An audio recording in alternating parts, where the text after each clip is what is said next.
Shakey's V-League schedule on Monday on the GMA News TV. Smart versus the Philippine Air Force. Ito po ang mga nakikiramay sa atin dito sa volleyball. Walang humpay. Walang kupas at faithful sa Shakey's V-League. Correct. Kaya At faithful sa volleyball. Kaya mahal na mahal namin yung mga yan. Kaya namin binabanggit ito. Kasagsagan ho ng bagsak ng ulan nitong Biyernes ng hapon. Biglang buhos na naman. Sana hindi magtagal. Samantala, yung spike na yan, winalis sa blocker, abante ng 5 ang kupunan ng Cagayan Sun. Rising Sun pala. Buhay natin. Ang ingay nito mga ito. Shakey's for Fun Family Pizza. It's gotta be Shakey's. Tripachot. Simborio. Jonella is there. Alam mo, Regalo. ang magandang laban rin na gusto natin makita dito, si Jonella versus Agno. Yes. Parehong magaling na libero. Yes. At ang bola hindi namamatay pag silang dalawa. Sabi ni Jonella, ano nangyayari? Ang FEU talaga namang palaban dito sa larong to against Cagayan. Ang cute talaga to si Jonella. Sabi ko, kung magagalit ikaw ba binubulsa lang nila pagdating dito? Sir naman, sobra naman kayo. Kaya ko naman maglakad.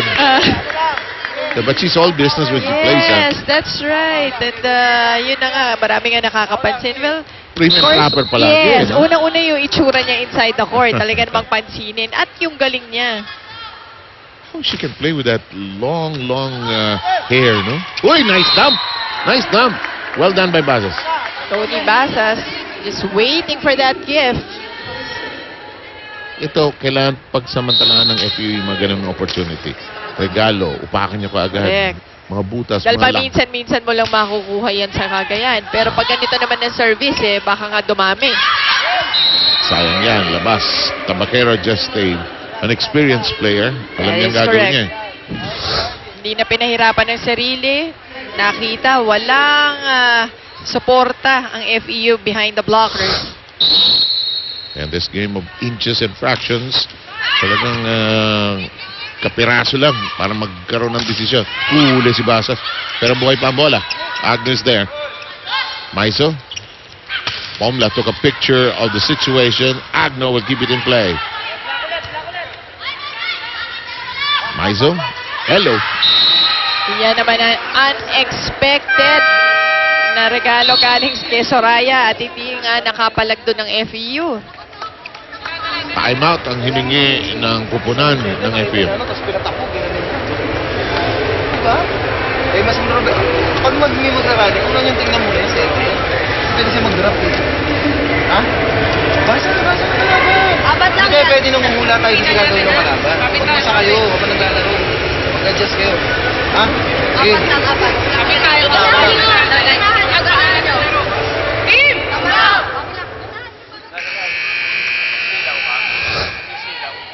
Shaq De Los Santos with a different sermon, and look at the way Pomla dumped that over.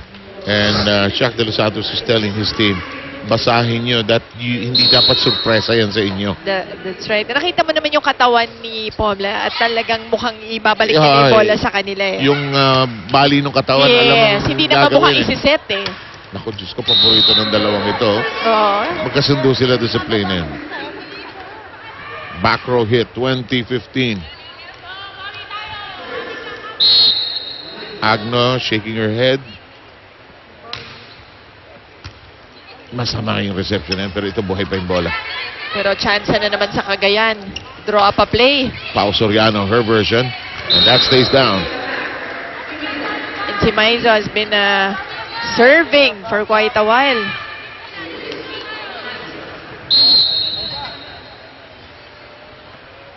Aiza. Ayun. Ooh. Finally getting an ace. Ta-timeout na uli si Shaq De Los Santos. Makinig tayo. Pagbaba ng bola, nakakapaporward. Wala ko ulit sa sarili. Sunod sa laman niya. Diba? Sige na, basahin mo. Sabi, ang bola niya mababa na mabilis. So, saan ako nakapababa? Pwede ginitin mo, natayo ka, nakakalit mo mababa. Kumukuha talaga yan. Basahin mo. Bilalim ka sa bola. Sige.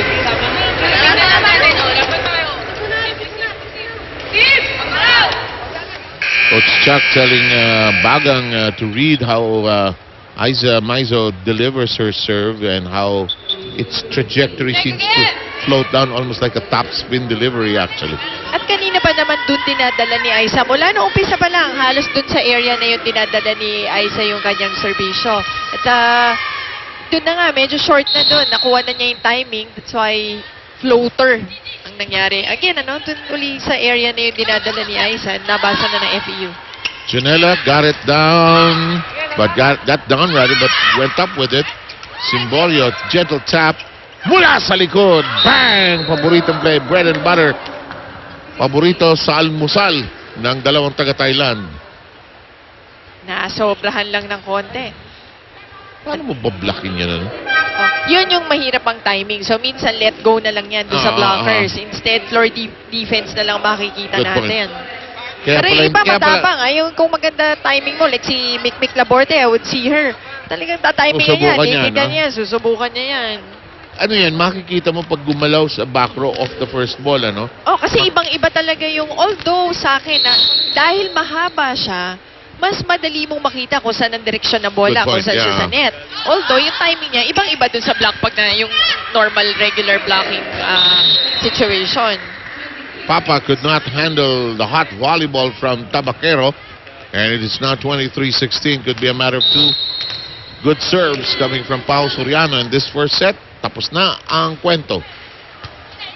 Papa. Tinulak. Tinaas ni Malabanan. Basas. Confidence ang ganda kulang. naman ng set na Oh, yun. yes. Talagang hindi gumalaw yung bola.